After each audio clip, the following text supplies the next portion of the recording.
saya kepingin ngobrol dengan Pak Bupati soal perhutanan sosial. Ya, betul. Ya, karena dianggap bahwa ini menjadi proyek percontohan nasional perhutanan sosial di Lumajang. Ya. Bisa cerita Pak Bupati, apa sih itu perhutanan sosial ini? Ini keresahan yang sama sebenarnya di banyak daerah. Ya.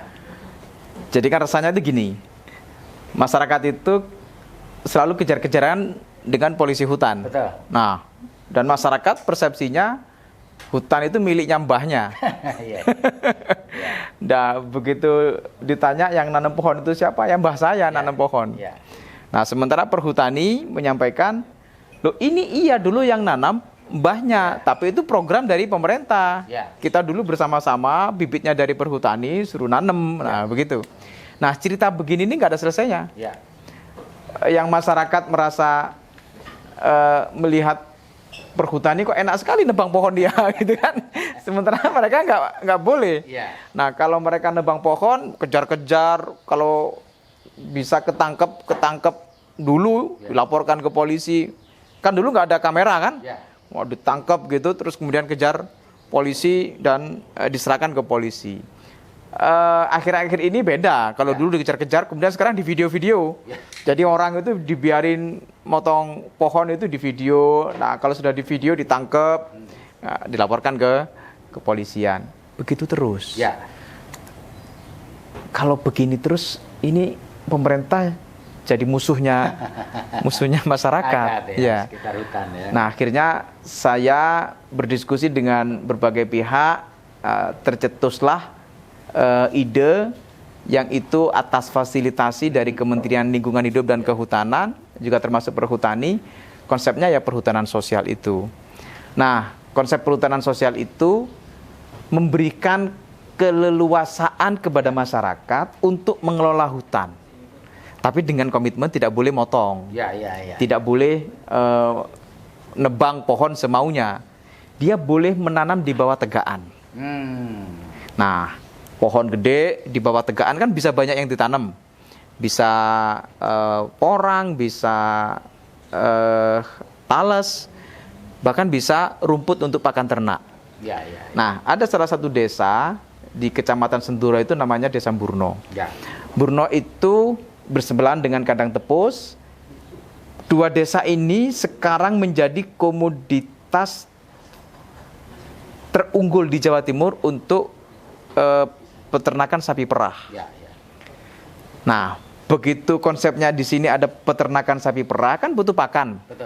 Nah, pakannya dari mana? Ya nanam tadi itu. Nanam rumput itu. Nanam rumput tadi itu. Dengan ternak sapi perah, dia setiap hari yang menghasilkan income ekonomi. Susunya diperah, ada KUD yang kerjasama dengan kemitraan dengan pihak swasta. Sudah, ini dapat hasil, dapat hidup hari-hari, uangnya dapat. Nah, jadi tidak lagi mikir nebang pohon. Ada lagi misalnya dampaknya dari sekian banyak peternakan sapi perah. Kotorannya bisa jadi biogas. Nah, di Burno itu 4 rumah itu satu biogas. 4 rumah satu biogas. Satu biogas gede gitu mereka buat, dan masing-masing rumah sudah tidak perlu lagi beli kompor, ya tidak perlu lagi beli gas. Karena kompor gasnya tinggal disambungkan dengan konsep biogas yang sudah dibangun itu. Gerakan ini itu dimunculin pertama kali kapan? Ini mulai berkembang menjadi tema besar itu setahun 2019. Oh, tadi sebelum pandemi ya? Ya, sebelum pandemi. Sudah mulai digerakkan, kemudian dikembangkan tidak dari sektor internal kehutanannya, tapi dikelola berkelanjutan dengan eksternalnya. Misalnya soal interkoneksi pariwisata. Karena hutan itu ada banyak sisi dimensi kepariwisataan dan destinasi yang bisa dikelola, maka itu juga menjadi hub, menjadi penghubung dari berbagai potensi tadi itu. Kalau ada satu lahan yang itu menjadi destinasi kepariwisataan, orang bisa jualan susu, susu yang sudah dikemas. Orang bisa berwisata peternakan, memerah sapi, memerah susu. Orang bisa menikmati keindahan lingkungan alamnya yang itu bisa menghasilkan produk-produk UMKM tadi itu muter di situ ekonominya, terjual di situ misalnya. Kulinernya juga jalan. Nah, itu yang kemudian tahun 2020 mulai ada pengembangan di sektor-sektor yang lain. Dan itu apa benar ini menarik perhatian World Bank terkait dengan pemberdayaan ekonomi masyarakat di kawasan hutan sekaligus memanfaatkan hutan sosial? Betul. Benar? Ini yang konsep yang menyatukan solusi atas persoalan yang ada.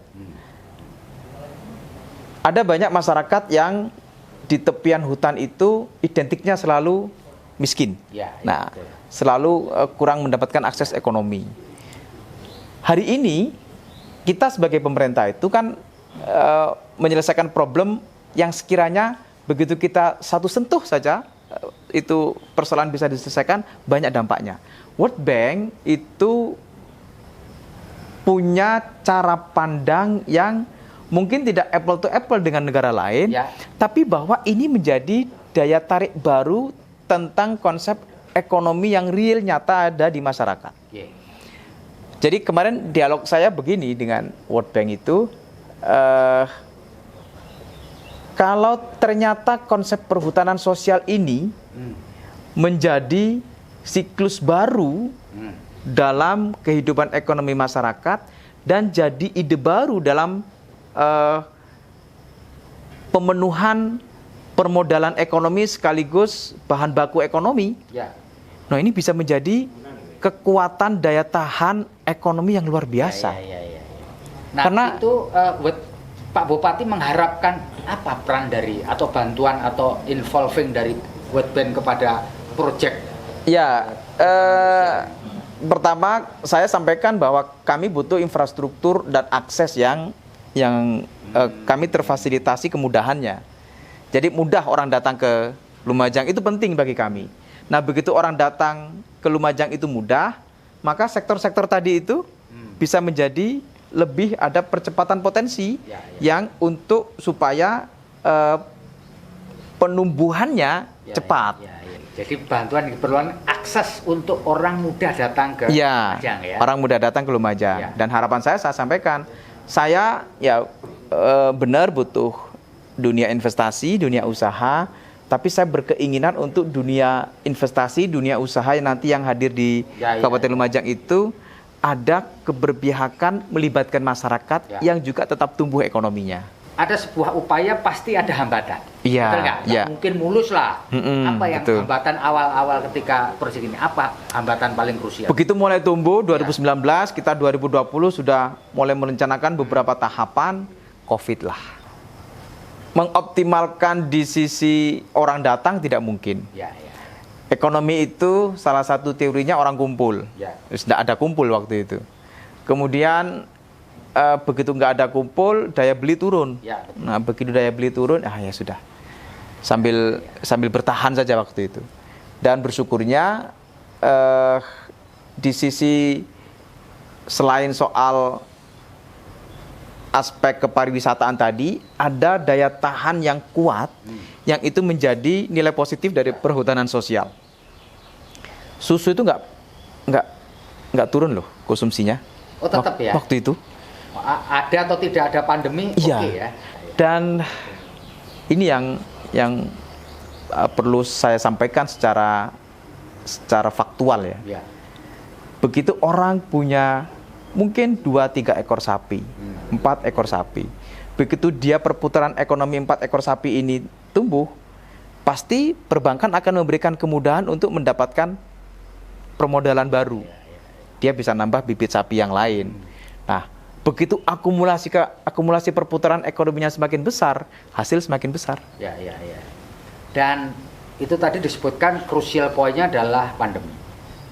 Lalu dia mulai rebound lagi itu kapan? Sebenarnya 2021 sudah. Oh, 2021. Ya, di akhir itu ya. Di akhir itu sudah mulai rebound. Kemarin yang tutup di beberapa akses kepariwisataan sudah mulai tumbuh, sudah mulai buka.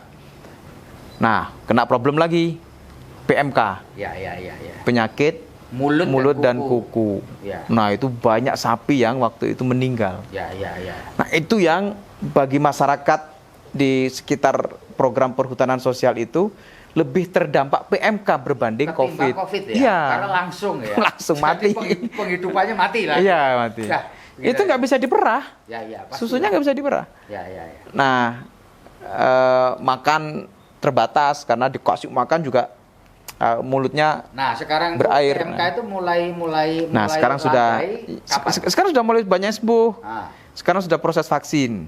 Jadi dari sisi kondisi saat ini mulai ada pengembalian komoditas sebagaimana waktu normal dari sisi antara masyarakat yang ada di sekitar hutan, yang beternak itu, maupun yang dari sisi sektor pertanian yang lain yang ada di sekitar kawasan hutan. Nah, sekarang habis PMK lalu tiba-tiba ada krisis karena perang Ukraina Rusia. BBM naik semua lah. Gitu ya. Dari 7.000 jadi 10.000. Ya. Ngena nggak sama teman-teman yang ada? Kalau yang di perhutanan sosial sih tidak ya. Tidak ya, karena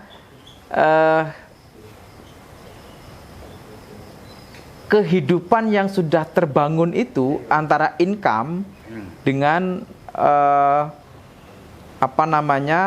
operasional keseharian hidupnya itu masih pada posisi dia tidak terganggu. Nah, sektor yang terganggu tentu adalah ya perdagangan, ya pasti terganggu. Yang membutuhkan sektor transportasi yang utama, misalnya. Apalagi jasa transportasi pasti kan terganggu di situ.